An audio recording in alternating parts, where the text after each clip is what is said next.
오늘 특정의 가사처럼 새로워질 수 있기를 간절히 바랍니다. 오늘 함께 살펴볼 주제 말씀은 사사기 8장입니다. 27절 제가 봉독하겠습니다. 기드온이 그 금으로 에봇 하나를 만들어서 자기의 성읍 오브라에 두었더니 온 이스라엘이 그것을 음란하게 위함으로 그것이 기드온과 그 집의 올무가 되니라. 올무라는 말 요즘 우리가 잘 쓰지는 않습니다만은 문제가 됐다 그런 얘기입니다. 그것이 시험거리가 됐다는 것이죠. 기드온 가정에 닥친 불행이 있었는데 그 불행의 원인이 뭐였다는 거예요? 에봇이었다는 것입니다. 금으로 만든 에봇이었다는 거예요. 에봇이 무엇이고 또 그 에봇 때문에 어떻게 그 가정에 문제가 생겼는지를 우리가 살펴볼 텐데요. 먼저 에봇이 무엇인지를 잠깐 우리 출애굽기를 통해서 확인해 보겠습니다. 출애굽기 28장에 보시면 6절에 그들이 금실, 청색, 자색, 홍색 실과 가늘게 꼰 배실로 공교히 짜서 뭘 만들려고 그랬어요? 에봇을 만들려고 그랬어요. 에봇은 이제 조끼라고 생각하면 됩니다. 조끼. 대제사장이 입는 조끼, 제사장들이 입는 조끼라고 생각하시면 되는데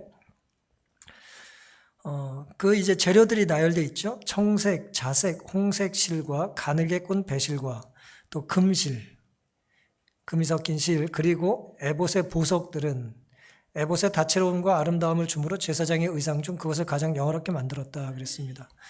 그림 한 장 잠깐 보시면요. 이게 이제 대제사장의 의복이에요. 근데 뭐 속옷도 있고 이제 그 다음에 겉옷도 있는데 이 에봇은 이제 옷을 걸친 대제사장이 옷을 입고 그 이제 조끼 걸친 것이라고 생각하시면 되는데요. 조끼에 온갖 보석들이 좀 달려 있어요. 이제 우린 둠림이라고도 하는 것도 있고 판결, 흉패, 12보석, 12지파를 상징하는 것이죠. 그다음에 호마노라고 해서 어깨에 이제 보석을 또 걸치기도 하고요. 이게 이제 어쨌든 대제사장의 의복인데요. 거기 이제 중간에 조끼 같은 걸 이제 우리가 흔히 에봇이라고 말을 합니다. 이 에봇은 하나님께서 아론을 위해서 지으라 하신 거예요. 출애굽기 28장 2절에 보시면 내 형 아론을 위하여 거룩한 옷을 지어서 영화롭고 아름답게 할 것이다 그랬습니다. 에봇은 어떤 옷이라고요? 영화롭고 아름다운 옷이에요. 누구를 위한 옷이라고요? 대제사장 아론을 위한 옷이었습니다. 그래서 하나님께서는 그 옷을 거룩한 옷이라 말씀을 하셨어요. 근데 이제 아론이 입었던, 대제사장이 입었던, 제사장과 대제사장만 특별히 거칠 수 있는 이 에봇을 기드온은 왜 만들어가지고 집안에 화를 불러왔을까요? 화이트는 부자선자 이렇게 말씀하셨습니다. 기드온은 대제사장의 것을 모방하여 에봇과 흉패를 만들었다 그랬어요. 이제 모방했어요. 요즘 말로 이제 카피한 겁니다. 카피. 진본이 아니에요. 짝퉁으로 이제 만든 거예요. 왜 그랬을까요? 우리가 이제 기드온의 삶을 좀 추적해 보면 그 이유를 좀 추정할 수 있겠습니다. 사사기 6장부터 보시면 그 지난 7년 사이에 이스라엘은 이제 미디안이라고 하는 주변 나라에 의해서 굉장히 고통스러운 시간을 보냈어요. 7년 동안 아주 그냥 미디안의 밥이었습니다. 밥. 얼마나 괴롭힘을 당했는지 몰라요. 6장 2절부터 보시면 미디안의 손이 이스라엘을 이긴지라. 이스라엘 자손이 미디안을 인하여 산에서 구멍과 굴과 산성을 자기를 위하여 만들었다 그랬습니다. 혹시 산에 들어가서 굴 파고 생활해 보신 분 계세요? 혹시 연세 드신 분들 중에 혹시 안 계세요? 산을 가다 보면 산에 굴들이 있잖아요. 불암산만 가도 굴들이 많아요.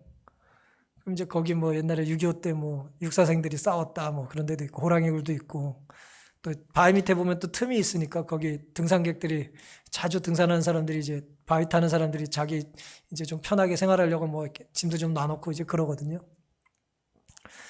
근데 그런 목적으로 이스라엘 사람들이 산에 간 게 아니고요. 등산하려고 짐을 갖다 놓은 게 아니고 생존을 위해서 얼마나 괴롭히는지 잡아 죽이는지 말이에요. 산으로 주랭랑을 쳤어요. 그리고 또 굴을 팠습니다. 사람같이 산 게 아니에요. 거의 들 짐승처럼 산 겁니다. 이스라엘이 파종할 때면 3절 미디안 사람, 아말렉 사람, 동방 사람이 치러 올라와서 진을 치고 가사에 이르도록 토지 소산을 멸하여 이스라엘 가운데 식물을 남겨두지 아니하며 양이나 소나 나귀도 남기지 아니했다 그랬습니다. 지들은 농사 지지도 않고 열심히 농사 지면 뭐예요? 가을에 다 뺏어가요. 다 뺏어가요. 뭐 농사 지신 분들 좀 이제 누가 내 농산물 갖고 가면 기분이 어떻겠어요? 아주 그냥 괴롭지 않겠습니까? 더더욱 어떤 뭐 즐거움을 위해서 혹은 뭐 취미 활동으로 하는 농사가 아니라 그걸 먹어야 사는데 그걸 수확해야 자식이 죽지 않는데 그걸 다 뺏어가는 거예요. 식물은 물론 양이나 소나 낙이 다 뺏어갔다는 것입니다. 미디안의 약탈을 견딜 수 없었던 이스라엘 백성들은 결국 하나님께 간절히 기도를 드립니다. 간절히 기도해요. 이 사람이 한계에 도달하면 누굴 찾아요? 하나님을 찾아요. 그래서 사실 빨리 두 손 두 발 들면 좋습니다. 근데 사람이 기운이 남아있으면 자꾸 자기를 의지하거든요. 견디다 어쩔 수 없을 때 이스라엘 사람들이 이제 하나님을 찾습니다. 살려달라고 애원해요. 6절에 그렇게 사사기 6장 6절에 그렇게 부르짖습니다. 그때 하나님께서 그들의 기도를 들으시고 기드온을 사사로 이제 부르세요. 그때 신정정치 상태였기 때문에 하나님께서 직접 통치를 하셔요. 누굴 통해서? 사사를 통해서 이제 시작을 하시는 거예요. 그때 사사시대 초기였습니다. 사사기 6장 12절에 보면은 하나님께서 하나님의 사자를 통해서 큰 용사여 여호와께서 너와 함께 계신다라는 말로써 그를 이제 사사로 부르십니다. 큰 용사여. 우리 전도사님이 이제 목회를 이제 수련하고 있는 과정이잖아요. 근데 이제 하나님께서 갑자기 연합회장을 통해서 큰 전도사야. 하나님 너와 함께 하신다 그러면은 지금 방송 장비 만들다 막 기분이 어떻겠어요? 기분 좋을까요? 안 좋을까요? 아, 이제 난 됐구나 이렇게 그렇게 생각할 거 아니에요. 그렇죠? 갑자기 뭐 대총회장님이 메일을 보내가지고 뭐 저한테 큰 목사요 뭐 브라더 백 막 그래가지고 그럼 제가 기분이 어떻겠어요? 뭐 우쭐해질 거 아닙니까? 그렇죠? 하나님께서 하나님의 사자를 통해서 기드온에게 큰 용사라는 말씀을 들려주셨어요. 그리고 하나님 너와 함께 하신다고 말씀하셨습니다. 근데 그 말을 들은 기드온은요, 기분이 뭐 잠깐은 좋았을지 모르지만 의심스러웠어요. 왜냐? 12절에 하나님께서 함께 하신다 큰 용사라고 그랬을 때 13절에 바로 기드온이 이렇게 대꾸를 해요. 여호와께서 우리와 함께 계시면 어찌하여 이 모든 일이 우리에게 미쳤나이까 그랬어요. 하나님이 함께 하신다면 이 상황은 뭡니까? 함께하지 않는 증거가 아닙니까? 라고 물은 거예요. 이럼에도 불구하고 하나님이 너와 함께 하신다는 말씀을 기드온은 받아들이기가 쉽지 않았어요. 함께 하신다면 이런 일 왜 있습니까? 라고 우리가 묻는 거예요. 기드온이 그렇게 물은 거예요. 그러면서 하나님께 버림받았다는 생각을 한 것입니다. 하지만 중요한 것은 이런 상황 하에서 절망 중에라도 하나님께 순종하느냐가 중요한 거예요. 어렵지 않은 삶을 경험하는 사람은 없어요. 우리는 연륜만큼 경험만큼 살아온 만큼 어려움을 일반적으로 겪습니다. 그렇죠? 어려움이 없어서 우리가 하나님을 믿는 게 아니에요. 어려움 중에 하나님을 믿는 거죠. 기도는 의심스럽지 않아서 하나님을 붙잡은 게 아니에요. 내 안에 의심이 있다는 걸 고백하면서 하나님을 붙잡은 것입니다. 순종을 했어요. 큰 용사여 너 사사라 그랬더니 또 순종을 해요. 15절 보시면 사사기 6장 기드온이 그에게 대답하되 주여 내가 무엇으로 이스라엘을 구원하리이까? 보소서 나의 집은 므낫세 중에 극히 약하고 나는 내 아비 집에서 제일 작은 자니이다 그랬습니다. 가진 게 없고 집안도 약한 집안에 또 막둥이에요. 그러니까 내가 뭘 가지고 할 수 있겠습니까? 요즘 말로 뭐예요? 스펙이 없어요. 내세울 게 없어요. 배경이 없습니다. 그런 기드온이 하나님 말씀에 뭐 했다고요? 그래도 순종했다는 게 중요해요. 25절. 그날 밤 여호와께서 기드온에게 이르시되 내 아비의 숫소 곧 7년 된 둘째 숫소를 취하고 내 아비에게 있는 바알의 단을 헐며, 아버지가 열심히 바알을 숭배하던 집안의 자식입니다. 그 시대가 다 타락했기 때문에 주도적으로 또 우상을 숭배하던 그 아비에게 있는 바알의 단을 헐고 단 곁에 아세라상을 찍고 또 이 견고한 성 위에 내 하나님 여호와를 위하여 규례대로 한 단을 쌓고 그 둘째 수소를 취하여 내가 찍은 아세라 나무로 번제를 드릴지니라 그랬습니다. 하나님이 그렇게 하라는 거예요. 아버지 집에 가서 다 우상 회파하고 다 태워버리고 이제 번제물을 하나님께 드리라는 것이죠. 이건 자기가 할 일이에요, 자기가 할 일이 아니에요. 번제물 드리고 하나님을 찾는 건 누가 하는 일이에요? 제사장이 하는 일이잖아요. 이건 자기가 할 일이 아니에요. 이제 이스라엘 사람들에게 하나님께서 율법을 주시고 레위 지파를 택하시고 제사 제도를 시작한 이후에는 이 모든 일을 누가 했다고요? 번제물은 제사장이 하는 일이에요. 근데 누구 보고 하라는 거예요? 자기 보고 하라는 거예요. 근데 기드온이 순종했어요, 안 했어요? 순종한다니까요. 의심스러워도 다 했다니까, 이분이. 이거 내 일 아닌데 그리고 다 했어요. 해본 적 없습니다. 하지만 다 했어요. 두려움 중에도 의심 중에도 하나님이 하라는 걸 했습니다. 낯선 일이지만 했습니다. 익숙하지 않지만 했어요. 하지만 여전히 기도는 이제 잘 믿어지지가 않아요. 그래서 이제 우리가 잘 아는 것처럼 양털 표징을 보여달라고 2번이나 하나님께 기도드리지 않습니까? 하나님께서 그의 2가지 기도를 또 들어주십니다. 이게 이제 지금까지 기도원이 살았던 이야기예요. 간증이에요, 이게. 하나님이 나를 이렇게 인도해 주셨다는 것이죠. 그럼 하나님이 지금까지 나를 이렇게 인도해 주셨다라고 하면 앞으로 위기가 없습니까? 앞으로 위기가 없어요? 본격적인 위기가 닥치죠.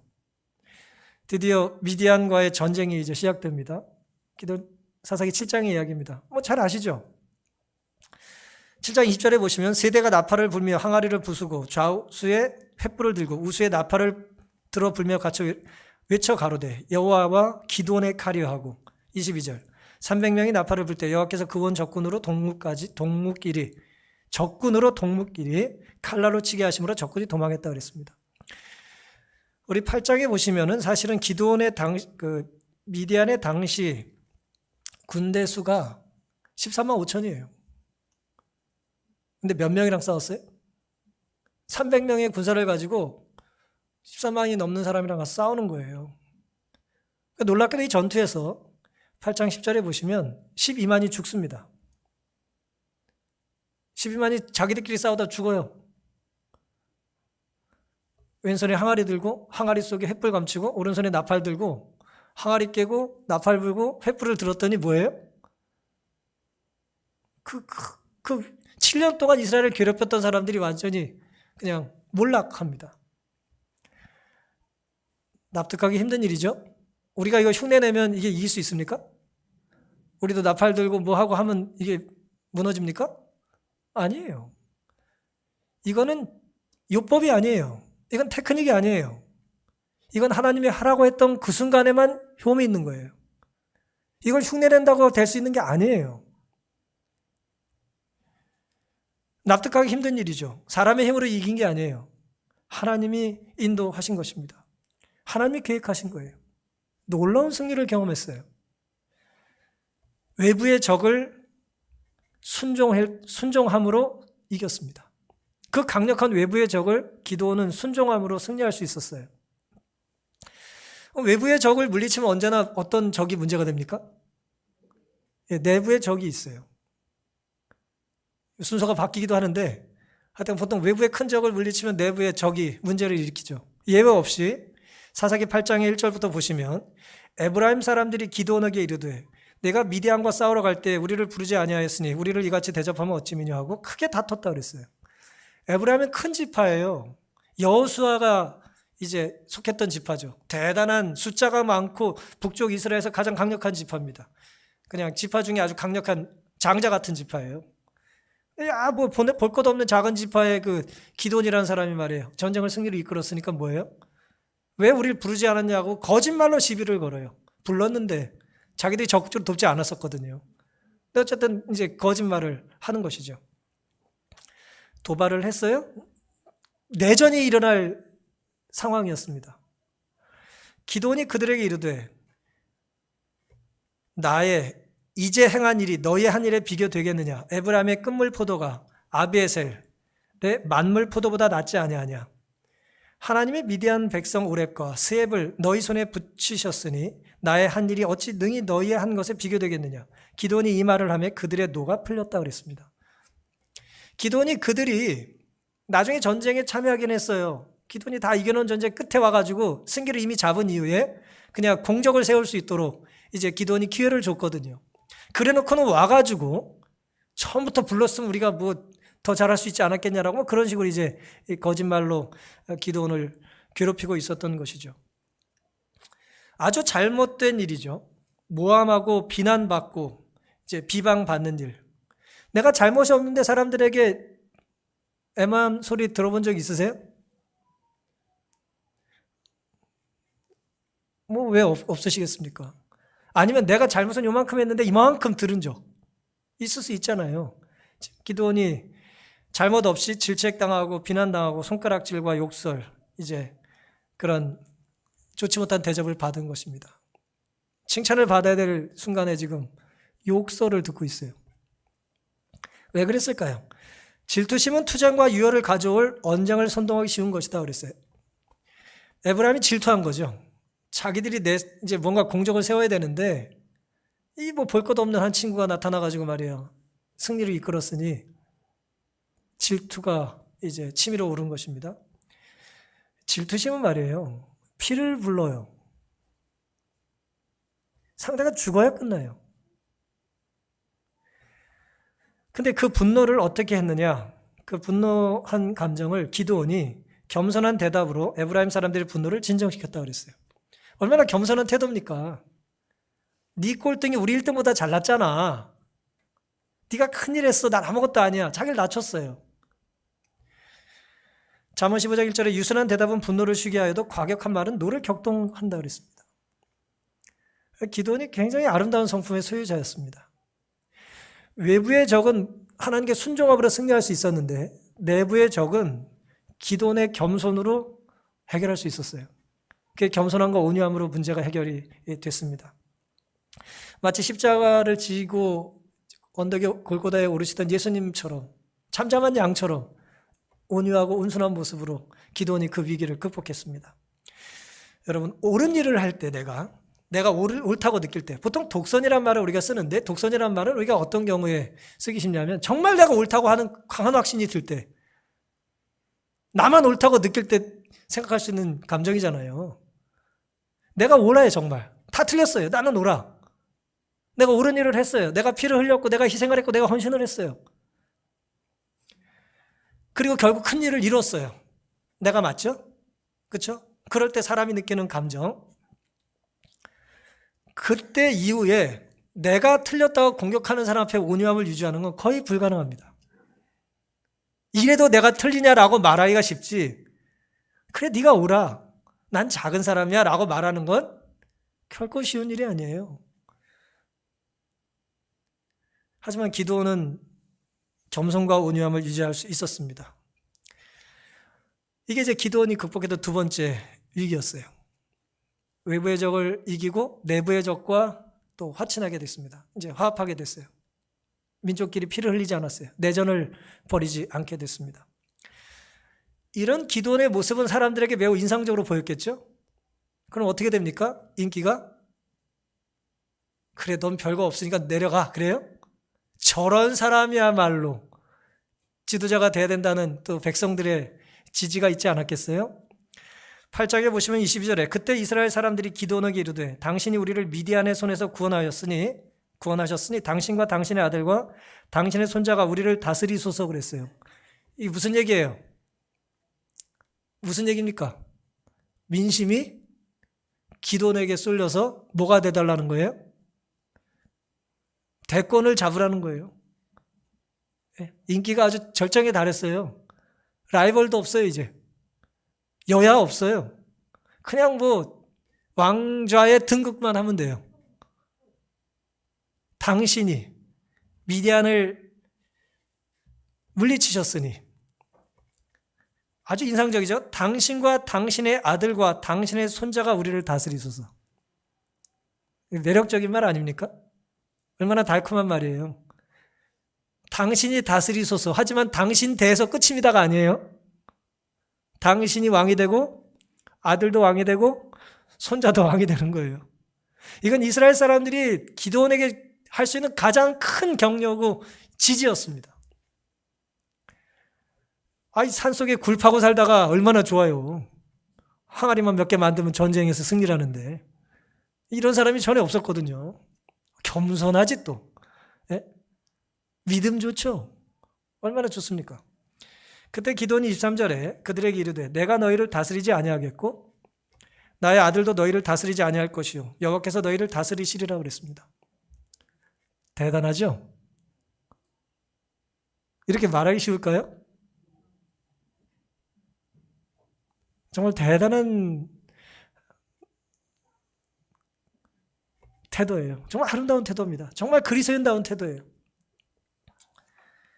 성령 충만한 사람이 보일 수 있는 반응입니다. 성령이 아니고는 반응할 수 없는 태도예요.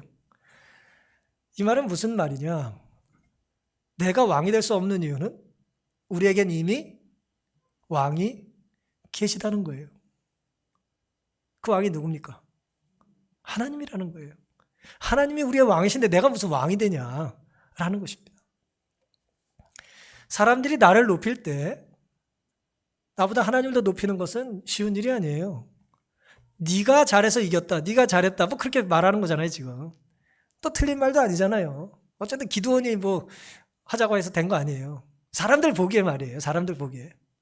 근데 기드온은 그걸 다 이제 물리쳤습니다. 그 유혹을 물리쳤어요. 자기가 왜 전쟁을 시작했는지, 누구 때문에 이 전쟁을 시작했는지를 잊어버리지 않았습니다.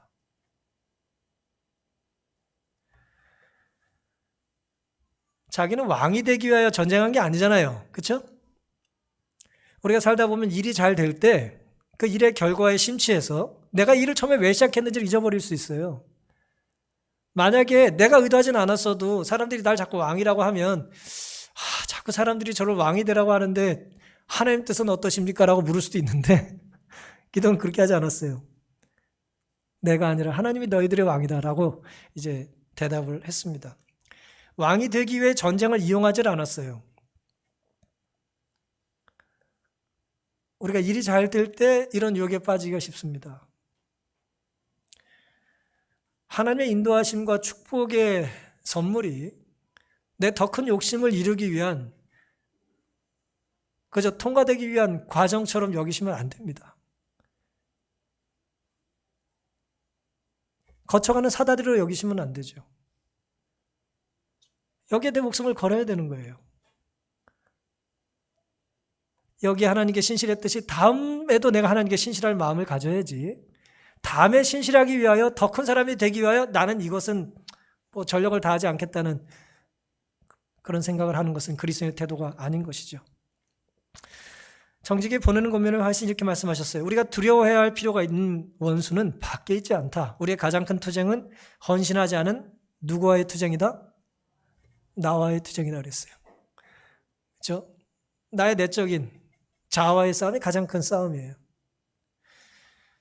하나님의 은혜와 성령의 도우심이 아니면 자아와의 투쟁에서 승리할 수 있을까요? 불가능해요. 모두를 이겼지만 자기를 이기지 못하는 거예요. 자기 마음을 다스릴 수 없는 거예요. 성을 빼앗는 자보다 자기 마음 다스리는 게 더 힘들어요. 이렇게 위대한 신앙의 영웅이 그런데 완전합니까? 완전해요? 절대 완전하지 않죠. 결코 완전하지 않아요. 오늘 본문이 이제 우리에게 그걸 보여주는 것입니다. 8장 24절부터 보시면 왕이 되어달라는 것을 거절한 기드온이 흥미로운 이야기를 하나 합니다. 기드온이 또 그들에게 이르되 내가 너에게 한 일을 청구하노니 너희는 각각 탈취한 귀고리를 내게 줄지니라 하니 그 대적은 이스마엘 사람이므로, 미디안과 이스마엘이 이제 한 아브라함의 이제 배다른 형제들이니까요. 자손들이니까 그렇게 표현한 것입니다. 금 귀고리가 있었습니다. 무리가 대답하되 우리가 즐거이 드리리이다 하고 겉옷을 펴고 각기 탈취한 금고리를 그 가운데 던지니 기돈이 그 금으로 에봇 하나를 만들어서 자기의 성읍 오브라에 두었더니 온 이스라엘이 그것을 음란하기 위함으로 그것이 기돈과 그 집의 올무가 됐다 그랬습니다. 큰 싸움을 다 이겼어요. 외부의 적도 내부의 적도 왕이 되어달라고 하는 권력에 대한 그 큰 유혹도 놀랍게도 기돈이 믿음으로 이기지 않습니까? 그리고 권력욕에 대한 가장 강력한 요구는 내가 아니라 내 자손들도 잘 될 거라고 하는 것까지 물리친 거예요. 이게 제가 볼 때는 정말 힘든 일이었거든요. 하지만 이 모든 위기를 기돈이 잘 극복한 이후에 황당한 일을 하는 것입니다. 백성들에게 미디안에서 탈취한 것들 다 갖고 오라고 그랬어요. 금으로 된 거 다 갖고 오라는 거예요. 그랬더니 백성들이 또 착해요. 즐겁게 또 가져와요. 이스라엘 사람들 보면 참 재밌어요. 다 즐겁게 갖고 와요. 너 때문에 우리가 이겼으니까 탈취물 금으로 된 건 다 이제 갖다 바쳤습니다. 이게 뭐 어쨌든 제가 성경들 다 써놓지는 않았는데 26절 뭐 이렇게 보면은 그 양이 얼마나 큰지를 이렇게 계산해 놓으면 제가 이제 어제 좀 구글에서 좀 계산해 봤거든요. 한 15억어치 돼요. 그람수 계산해 요즘 그 금시가를 계산해 보니까 한 15억 정도 되더라고요. 어떻게 보면 큰 돈이 아닐 수는 있겠습니다만은 어쨌든 많은 걸 갖고 온 거예요. 탈취물을 갖고 금을 갖고 온 거예요. 음란하기 위했다는 말씀이 뭡니까? 성경에 음란이라는 표현이 언제 사용되죠? 하나님 앞에 간음했을 때 음란이라는 표현을 써요. 하나님께 간음하는 행위가 뭐예요? 우상숭배죠. 다시 말씀드리면 기돈이 금으로 에봇을 만든 것을 보고 백성들이 하나님을 섬기지 않고 뭘 섬기기 시작했다고요? 금덩어리 에봇, 금으로 만든 에봇을 자꾸 숭배하기 시작했다는 거예요. 마치 뭐와 같이요? 시내산에 올라갔을 때 모세가 자리에 없자 아론이 금송아리 만든 거랑 똑같은 일을 하고 있는 것입니다. 우리가 근데 모두에 살펴본 것처럼 에봇은 금으로 만드는 게 아니잖아요. 금도 들어가지만 뭘로 하는 거예요? 청색, 자색, 홍색 실과 금실을 섞어서 만들려고 그랬잖아요. 출애굽기 28장 우리가 아까 살펴봤지 않습니까? 근데 금으로만 만들었어요. 더 좋은 거예요? 덜 좋은 거예요? 더 좋잖아요. 금이 섞인 게 아니라 완전 순금이잖아요. 더 좋은 거로 만들었다니까요. 기돈이 왜 이렇게 행동했을까? 왜 이렇게 해도 된다고 판단했을까? 제가 이제 쭉 설명을 이미 드렸어요. 기돈은 처음에 사사로 부름을 받을 때에 바알의 단을 허무르고 그곳에 번제를 드리라는 하나님 말씀에 순종했었죠. 근데 그 일은 원래 누가 하는 일이었다고요? 제사장만 하는 일이었어요. 근데 제사장이 아닌 자기가 했단 말이에요. 하나님의 명령으로. 자기는 이전에 제사장이 했던 일을 했던 적이 있었습니다. 다시 말씀드리면 내가 왜 에봇 좀 걸치면 안 돼? 라는 생각을 했을 가능성이 있죠. 하고 내가 걸치지 않더라도 내가 에봇을 만드는데 뭐 문제가 되겠나? 라는 생각을 했었겠죠. 그 다음에 당시에 성막은 이제 실로에 있었는데, 실로 이제 북쪽에 실로에 있는데, 그 실로는 에브라임 지파가 차지하고 있는 지역이었어요. 근데 에브라임 사람들을 이제 기돈이 싸우고 싶지 않아가지고 온유함과 겸손한 태도로 그들을 보냈지만, 이 사람 마음이 말이에요. 이 연약해가지고 말이에요. 성령이 충만할 땐 겸손함과 온유함으로 그들을 보냈지만 마음속에 감정이 그들과 가까이 하는 게 좋아요, 안 좋아요? 왜 반응을 안 하세요? 기도 열심히 하고 교회 갔는데 날 안 좋아하는 사람들이 잔뜩 앉아 있으면 어때요? 멀리 떨어져서 기도 드리고 싶지 않겠어요, 우리가? 실로는 에브라임 지파에 있었던 거예요. 그러니 내가 실로에 가서 예배를 드리려면 누굴 만나야 돼요? 나한테 시비를 걸던 그 잘난 척 잘하는 질투쟁이들을, 그 보고 싶지 않은 사람들을 봐야 되는 것입니다. 그러니 실로가 아닌 이곳에, 내가 살고 있는 이곳에, 내 성읍에 오브라의 에봇을 만들어서 보관을 하면 하나님이 나와 어디든 함께 하신다고 했으니 내가 여기서 예배드리는 게 무슨 문제가 있겠냐는 생각을 했을까요, 안 했을까요? 한 것입니다. 더욱이 우리가 살펴본 것처럼 금으로만 에봇을 만들었어요. 더 좋은 것입니다. 더 좋은 것을 하는 게 드렸다고 생각을 했겠죠. 결국 기드온의 죄는 뭐냐면은 하나님을 위한 일을 하면서 하나님의 뜻을 어긴 것입니다. 이 기드온의 죄였어요. 하나님을 위하여 하나님의 뜻대로 살아올 때는 그 큰 시험과 위기들을 다 극복했지만 이제 더 이상 적이 없는 상황에 내 판단이라고 하는 것이 그를 넘어뜨린 거예요. 나는 이 정도는 해도 된다는 거예요. 왜냐하면 하나님이 나를 과거에 제사장처럼 사용하셨었고 굳이 실로가 아니라 이곳에 하나님을 섬기는 것이 무슨 문제가 되겠냐는 합리화와 또 이전 에봇은 금이 조금 섞인 거지만 나는 뭐예요? 금으로만 에봇을 만들었으니까 더 좋은 걸 드리지 않았냐라는 것입니다. 좋은 재료, 더 좋은 재료보다 중요한 것은 하나님께서 하라고 하는 대로 하는 거예요.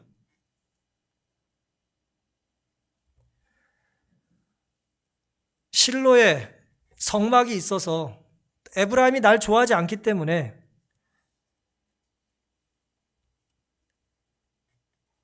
에봇이 그곳에만 있는 것에 대하여 불만이 있어도 내 성읍에 에봇을 만들면 돼야 안 돼요?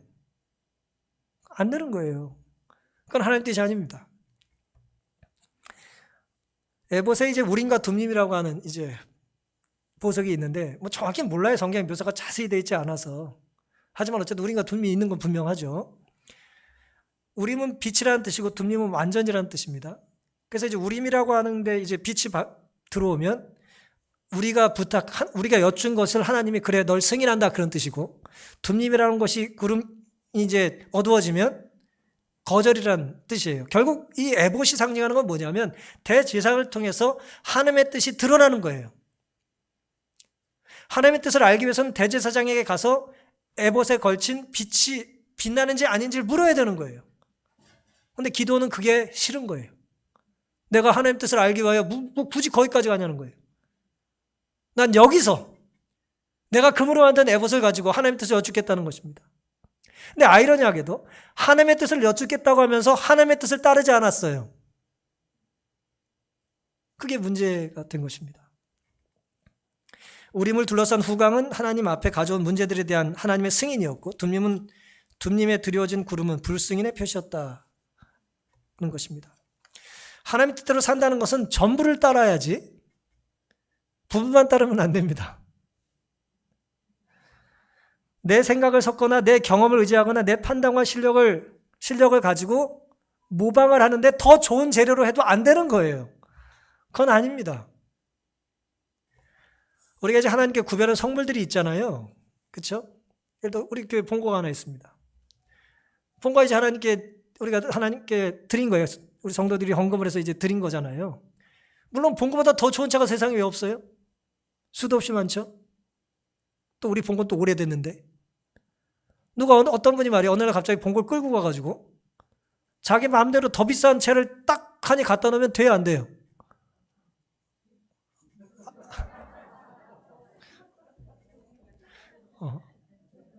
뭐 마음은 받겠습니다만은 그거는 교회 질서를 어기는 거죠. 이렇게 해야죠. 제가 본고 대신 더 좋은 본고를 갖다 드려도 될까요? 그 과정은 매우 중요한 것입니다. 교회의 권위와 질서를 존중하지 않고는 문제가 생기게 돼요. 공동체에. 더 좋은 건데도요? 안 됩니다. 안 되는 거예요. 그거는. 왜냐하면 이건 우리 게 아니기 때문에 하나님 것이기 때문에 하나님이 세운 조직과 질서를 존중해야 되는 거예요. 우리 교회와 우리의 가정을 향한 하나님의 계획이 있습니다. 때로 하나님의 계획을 알 수 없어서 우리는 더 좋을 것 같은 첨단의 계획을 우리가 추구하죠. 그런데 우리의 생각이나 전문가들이 좋은 것 때로 하나님의 말씀이 다르면 우린 누굴 따라야 할까요? 하나님의 가르침은 너무 오래된 버전인가요? 너무 오래됐어. 이게 업데이트가 안 돼 지금. 아니에요. 윈도우가 아니에요. 하나님의 가르침은 영원 불멸한 것입니다. 불변해요. 변할 필요가 없고 바뀌어질 이유가 없습니다. 완전하기 때문에. 하나님의 뜻을 따르면 길을 잃지 않지만 우리 생각을 덧붙이면 결국 올무에 빠집니다. 따라서 내 정성이나 헌신보다 더 중요한 것은 하나님의 뜻입니다. 우리의 헌신이라는 것은 하나님의 말씀에 순종할 때 가치가 있는 거예요. 하나님의 말씀을 역행하면서 헌신하는 건 그래서 자폭입니다. 자폭. 애들 말로는 자뻑이에요. 그건 자기를 망치는 일이고 공동체를 망치는 것입니다. 그건 착각이에요. 교만입니다. 불순종이죠. 하나님을 섬기는 것은 금이나 정성, 인간의 공로를 하나님을 섬기는 것이 아니라 우리 생각대로 따르면 금이나 정성, 인간의 공로를 높일 위험이 커집니다. 그렇죠? 하나님이 정확히 구별해 놓으신 게 있어요. 장소도 구별해 놓으시고 뭘로 만들라는 것도 구별해 주시고 누가 입어야 된다는 걸 구별해 두셨는데 내가 임의로 더 좋은 것을 더 멋진 곳에서 더 아름답게 가공하고 스토리를 만들어가지고 높이면 누가 올라가요? 그 금 에봇을 볼 때마다 사람들이 누굴 섬겨요? 기돈을 섬기거나 야, 금 에봇 만들 때 우리도 좀 던졌잖아. 자꾸 자기들이 올라가는 거예요. 사실 그 금덩어리의 주인이 누군데요? 원래 하나님이잖아요. 하나님이 주신 거잖아요. 근데 자꾸 내가 올라가는 거예요. 금 2kg 드림 이렇게 뭐 그렇게 되는 거예요. 2kg는 좀 더 크게 쓰고 2g은 좀 작게 써야 되잖아요. 그렇죠? 뭐 그렇게 되는 거예요. 조심해야 된다는 것이죠. 어거스틴이라는 사람이 이제 하나님을 만나고 회심한 이후에 이 고백록이라는 책을 썼는데 거기 보면 이제 자신이 하나님을 만나기 전과 후에 대한 기록이 이렇게 기록되어 있습니다. 고백록에는 이제 섬광처럼 딱 한 번 하나님을 만나기 전에 그를 경험했을 때 내가 두려워 떨었다 그랬어요. 하나님 처음 만나서 너무 두려워 떠는 거예요. 하나님이 어떤 분인지 모르니까.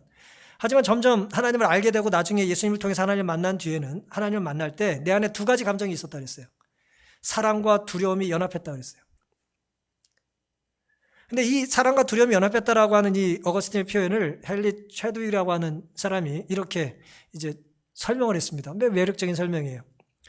어거스틴이 표현했던 두려움이라는 것은 하나님, 타자이신 하나님이 너무 멀고 너무 우리와 달라서 감히 내가 다가갈 수 없다고 느끼는 감정이라는 거예요. 이해되시죠? 우리가 하나님이 두려운 이유는 뭐예요? 하나님 너무 크고 너무 멋이고 우리와 너무 다르신 분이고 위대하신 분이기 때문에 다가가는 게 어때요? 두려운 거예요. 그때 느끼는 감정이라는 것이고요. 감히 내가 다가갈 수 없는 분. 두 번째, 사랑의 감정은 뭐예요? 그 하나님이 너무나 가까이 나와 같은 모습으로 계심을 깨달았을 때 느끼는 감정이라는 거예요. 두려움만 있습니까? 사랑만 있습니까? 아니면 두려움과 사랑이 하나님입니까? 둘 다 하나님 맞죠? 그렇죠? 공유와 자비. 하나님의 모습이에요. 제가 오늘 이 말씀을 드린 이유는 기도원의 하나님이나 어거스틴의 하나님이나 오늘 우리의 하나님은 어떤 하나님인지를 우리가 착각하지 말아야 된다는 거예요. 하나님은 내가 조금 어기면 전혀 문제 삼지 않는 분입니까? 사랑의 하나님 문제 삼지 않겠죠. 하지만 두려운 하나님은 어때요? 아무리 조금 내가 내 색깔을 섞어도 하나님 뜻이 아니라면 나를 심판하시겠죠. 조금 섞으면 괜찮아요? 아니면 더 좋은 거면 괜찮아요? 아니죠. 심판하시죠. 두려운 하나님은 심판하십니다. 하지만 사랑의 하나님은 어떠세요? 우리가 아무리 큰 죄를 져도 우리가 하나님 앞에 회개하고 하나님 뜻에 다시 따르겠다고 고백하면 우리를 뭐 하십니까? 용서해 주시고 우리의 손을 잡아주시죠. 주의 손에 주의 발에 내 손과 발을 포개고 덮으면 하나님 우리를 용서해 주시잖아요. 그게 십자가의 사랑이잖아요. 우리가 십자가의 사랑을 깨달았다고 해서 우리가 놓치지 말아야 될 게 뭐냐 하면은 선한 의도가 신앙인의 삶에서 충분하다고 여기는 것입니다. 의도가 선하다는 것이 내가 한 모든 말과 행동이 합리화될 수 있는 건 아니에요. 왜냐하면 하나님의 뜻이 있기 때문에. 과거 기도는 예외적으로, 아주 예외적으로 제사장이 할 일을 대신 했었죠. 맞습니까? 그건 하나님이 제정하신 분이기 때문에 필요에 따라 바꾸실 수도 있어요. 그 순간에. 그런데 만약에 내가 그 일을 다시 하길 원한다면 하나님께 뭐 해야 합니까? 여쭤야 되죠. 그렇죠? 근데 기도는 뭘 안 했어요? 그 순간 하나님께 여쭙지 않았어요. 그냥 선한 의도를 가지고 이렇게 해도 된다고 합리화한 것입니다. 얼마든지 변명할 게 있죠. 설명할 게 있어요. 좋은 의도로 한 거 맞아요. 뭐 멀리 가냐. 여기서 더 좋은 것으로 하자. 좋죠. 악의적으로 나쁜 감정을 한 게 아니에요. 절대 기도는. 하지만 내 선한 의도가 온전히 하나님께 일치하지 않았을 때는 그 결과가 어때요? 좋지 않았다는 걸 우리는 알게 되는 것입니다. 기드온과 그의 자손들이 그것이 올무가 됐다는 거예요. 그럼에도 불구하고 하나님께서 우리를 용납하시는 사랑의 하나님의 속성 때문에 내가 용납받고 용인되고 허락받은 어떤 특별한 은혜를 일반화하고 규칙처럼 삼는 것은 영적인 교만입니다. 기도의 역사를 통해 어떤 행동이 훌륭하고 정당한 것이 되려면 선한 의도 이상의 것이 필요하다는 경고가 바래진다. 더욱이 어떤 사람이 명사일수록, 뛰어난 사람일수록, 알려진 사람일수록 그 사람의 악한 모본이 끼치는 영향은 더 광범위해지기 때문에 신령한 모본을 따라 생애의 모든 행동을 조절해야 될 필요성이 더 커진다. 삶의 올바른 원칙은 오직 하나님의 율법뿐이다. 이런 결함이 있는데도 기도는 초기의 믿음의 행동으로 인해 히브리서에서 칭찬을 받고 있다. 감동적이고 또 뜨끔하기도 하고 또 감사하기도 하고 그러죠. 히브리 11장에 보면 기도원이 구원을 받아요, 못 받아요? 구원 받아요. 구원을 받습니다. 이 일을 했기 때문에 구원받은 게 아니라 이 일을 했음에도 불구하고 하나님이 그를 구원하신 거예요. 우리가 그걸 놓치지 말아야 합니다. 이럼에도 불구하고 하나님이 그를 회개했을 때 용서해 주신 것과 그러니 그렇게 해도 되는 건 다른 거예요. 우린 때로 선한 의도를 가지고 뭔가를 하지만 그 선한 의도가 하나님을 잘못 나타내거나 교회를 잘못 표현하거나 할 때가 참 많습니다. 저는 수없이 경험을 했어요. 나름 부모라는 생각을 가지고 욕심으로 아이에게 뭐 좋은 의도죠. 하지만 그 좋은 의도가 항상 좋은 결과가 있지는 않아요. 제가 무슨 책을 읽다 보니까 교육에 대한 책이 있는데 사랑은 사랑이고 상처는 상처다 그런 표현이 있더라고요. 제가 아주 그냥 뜨끔했어요. 사랑 맞아요. 사랑 맞습니다. 하지만 상처를 많이 받았죠. 많이 줬죠. 사랑하는 성도 여러분, 선한 의도도 때로 악한 모본이 될 수 있다는 것을 우리가 두렵지만 인정하고 기억해야 합니다. 사랑의 하나님은 두려운 하나님이세요. 그 두려운 하나님이 우리를 사랑하고 용서하시는 건 맞지만 하나님 우리의 동기를 살피신다라고 할 때의 요점은 잘못된 결과임에도 불구하고 네 동기를 귀히 여기신다는 뜻이지 우리의 동기가 선하다면 다른 일을 하나님께서 조금 다른 일을 해도 된다는 것이 아닙니다. 오늘 우리의 선택에서 나는 사라지고 내 생각은 사라지고 하나님의 가르침과 하나님의 뜻만이 높여질 수 있는 나를 섞는 신앙이 아니라 하나님만 높이는 신앙이 우리에게 있게 되기를 바라면서 오늘 말씀을 마치겠습니다.